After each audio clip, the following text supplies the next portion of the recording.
জমজমাট নির্বাচনে উত্তাল যুক্তরাষ্ট্র, শেষ বেলায় এসেও হাল ছাড়তে নারাজ দুই প্রতিদ্বন্দ্বী প্রার্থী।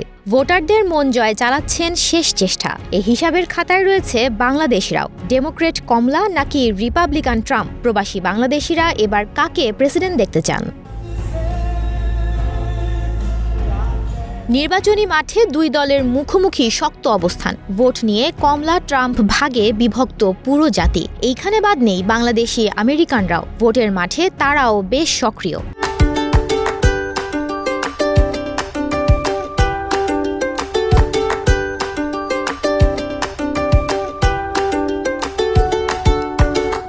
Kamala just said that she can't think of one thing she'd do differently than crooked Joe Biden, right?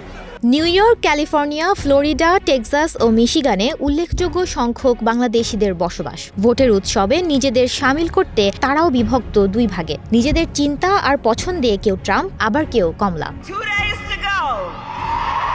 ক্ষমতায় এলে বিশ্বময় যুদ্ধের পরিবর্তে শান্তি আর দেশের অর্থনীতি ভালো হবে, এমন প্রত্যাশায় ট্রাম্পকে প্রেসিডেন্ট করতে চান অনেকেই।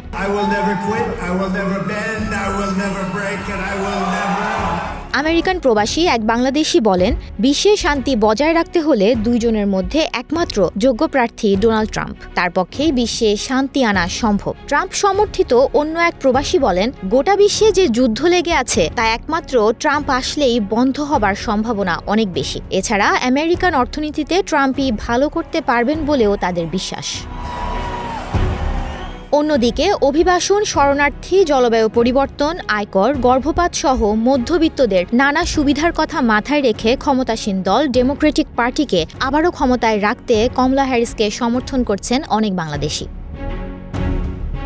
তারা মনে করেন কমলা হ্যারিস অভিবাসীদের জন্য কাজ করছেন। বিশেষ করে যারা কম অর্থ উপার্জন করছে তাদের জীবনমান উন্নয়নে কমলাই একমাত্র কাজ করছেন। সব মিলিয়ে কমলাকেই তারা চান। 2016 থেকে 2020 সাল পর্যন্ত যুক্তরাষ্ট্রের প্রেসিডেন্ট ছিলেন ট্রাম্প। পরের মেয়াদে তিনি বাইডেনের কাছে হেরে গিয়ে কারচুপির অভিযোগ এনে ফলাফল প্রত্যাখ্যান করেন। 6 জানুয়ারি ক্যাপিটল হিলে ট্রাম্প সমর্থকদের নজিরবিহীন হামলায় প্রাণে বেঁচে যান স্পিকার সহ কংগ্রেস নেতারা। এবার হেরে গেলেও তিনি বড় দাঙ্গা সহিংসতার পথ বেছে নিতে পারেন বলে আশঙ্কা ভোটারদের। তাই ট্রাম্পকে পছন্দ করেন না অনেকেই। ইসরায়েলকে সমর্থন দেয়ায় ডেমোক্রেটদের প্রতি নাখোশ বাংলাদেশিরা, বিশেষ করে মুসলমানরা। যুদ্ধের জোরে কমলাকে ভোট না দেওয়ার প্রত্যয় ব্যক্ত করেছেন মুসলিম ভোটাররা। অন্যদিকে কট্টর মুসলিম বিদ্বেষী ট্রাম্পকেও অনেকে ভোট না দিয়ে নির্বাচনের দিন বাড়িতে বসে থাকার সিদ্ধান্ত নিয়েছেন। She lost 325,000 migrant children. Their parents are looking for them. Think of you with their parents. Desk report, প্রবাস খবর।